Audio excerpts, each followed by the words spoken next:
एक तरफ नेटफ्लिक्स जैसा प्लेटफॉर्म बड़े एक्टर्स, बड़ा बजट और बड़े महल के साथ ऐसी खराब लेवल की वेब सीरीज बना रहा है जिसको देखना असंभव है। दूसरी तरफ एक next level web series release हुई है जिसको एक बार देखा तो बीच में छोड़ना असंभव होगा। ऐसा हटके कुछ डिफरेंट बहुत टाइम से नहीं देखा होगा। कोई बड़ा महल नहीं, सिर्फ एक छोटे से कमरे में पूरा शो बना दिया। बस दो एक्टर्स ने मिलकर दिमाग का बाजा बजा दिया। सिर्फ एक वार्निंग, कमजोर दिल वाले दूर रहना भैया। भोग ये रिलीज हुआ है डायरेक्ट ओटीटी पे आपके घर, जिसको एकदम फ्री में देख सकते हो आप। कैसे वो थोड़ी देर में बताती हूँ, फिलहाल शो का थोड़ा सा इंट्रोडक्शन कराती हूँ। ये शो बेस्ड है इसी नाम की एक शॉर्ट स्टोरी पे, जिसपे एक बहुत फेमस रेडियो शो का एपिसोड भी आया था जिसने बंगाली ऑडियंस को खूब डराया था। हाँ, तो बहुत छोटी सी वेब सीरीज है ये जिसका नाम है भोग। सिर्फ 6 एपिसोड्स हैं जो 20 मिनट के आसपास लंबे हैं, मतलब 2 घंटे में सीरीज का दी एंड हो जाएगा। और ये पोस्टर देखकर आपको अंदाजा लग ही गया होगा, ये शो हॉरर थ्रिलर है, माने जिसमें सस्पेंस एकदम तगड़ा होगा लेकिन कदम कदम पे डर छुपा होगा। खास बात ये है, वो चीज जो इस शो को बाकी हॉरर कंटेंट से अलग बनाती है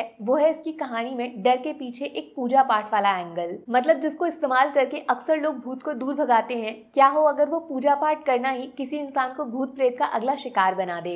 एक अनाथ लड़के की कहानी है ये, जो अपनी मरी हुई माँ की यादों से खुद को अलग नहीं कर पाया है। ऐसे में अपने दोस्त की दुकान में इसको दिखती है एक माता की मूर्ति। पहली नजर में लगेगा ये हर दूसरी मूर्ति जैसी ही तो है, लेकिन ध्यान से देखोगे तो एक हाथ में वीणा लेकिन दूसरे हाथ में किसी इंसान का कटा सर दिखाई देगा। ऐसा बोलना तो नहीं चाहिए, लेकिन इस मूर्ति पे इल्जाम है दुकान के एक नौकर को इतना डराने का कि वो दोबारा इस दुकान में क्या पूरे शहर में दिखाई नहीं दिया, क्योंकि इस मूर्ति ने उसको एनाबेल की तरह डरा दिया। आखिर इस तरीके की मूर्ति खरीद के घर के मंदिर में कौन रखेगा? जवाब है सिर्फ वो जो अपनी मरी हुई माँ से दोबारा मिलने का कोई रास्ता ढूंढ रहा होगा। फिर कुछ बहुत अजीब होता है जब इस लड़के के घर में उस मूर्ति का प्रवेश होता है। उसी रात उस लड़के की मरी हुई माँ उसको सपने में नजर आती है और अपने बेटे को सिर्फ इतना बताती है कि मौत के बाद भी उसका पेट खाली है, भरना पड़ेगा, हमेशा के लिए उसकी भूख को कैसे भी शांत करना पड़ेगा। यहाँ से इस शो में एंट्री होती है एक दूसरे कैरेक्टर की। एक गुमशुदा लड़की है जो इस नए शहर में भटक गई है और जाके इस लड़के की गाड़ी से टकरा गई है। अब कुछ ऐसा बताऊंगी आपको जिसपे यकीन नहीं कर पाओगे। वो मूर्ति जिससे बाकी लोग डरते हैं, उसके अंदर इस लड़के को अपनी माँ के दर्शन होने लगते हैं। लेकिन बात हाथ से तब निकल जाती है जब एक रात इस लड़के की भक्ति से खुश होकर वो मूर्ति इसके हाथों से दिया हुआ खाना खा जाती है। और जानते हो वो खाना किसने बनाया था? समझ तो गए होगे, वो जो इस कहानी और लड़के की जिंदगी दोनों अपने हाथों से लिखने वाली है।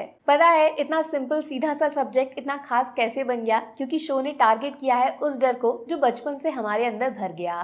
काला जादू, भूत प्रेत, आत्मा, मौत के बाद क्या है, ये सवाल एक बार तो हर किसी के दिमाग में जरूर आया है और इस शो ने हर एपिसोड में हमें उसी डर से मिलवाया है। गिनती के 5-6 सीन्स हैं शो में जिसको आप भूतिया बोलोगे, लेकिन बाकी टाइम इसकी कहानी ही सबसे बड़ा भूत बन के आपको डराएगी। अगले सीन में क्या होगा सोचने पे मजबूर कर जाएगी। क्रेडिट देना चाहिए बंगाली इंडस्ट्री को, बिना महंगे बजट, बिना कोई बड़ा स्टार, सिर्फ एक अच्छे आइडिया के दम पर इतना डिफरेंट और रिलेटेबल डरावना शो बना दिया। प्लस अनिर्बन भट्टाचार्य की खतरनाक एक्टिंग ने इस कहानी को मामूली से हॉन्टिंग बना दिया। स्पेशली 4th एपिसोड के क्लाइमेक्स में एक डांस किया है इन्होंने, उस सीन को रात में मत देखना। हाँ, देखने से याद आया, वैसे तो ये शो आपको होइचोई ओटीटी पे मिलेगा, लेकिन फ्री देखना है तो एयरटेल का सिम चाहिए या फिर किसी दोस्त का एयरटेल नंबर डाल के लॉग इन कर लेना, फ्री में देख लेना। सिर्फ 2 घंटे देने हैं, बदले में कुछ बहुत अलग देखने को मिलेगा। अच्छा या बुरा पता नहीं आपको कैसा लगेगा, लेकिन हाँ कुछ सीन्स में डर पक्का लगेगा। तो please take care, bye bye.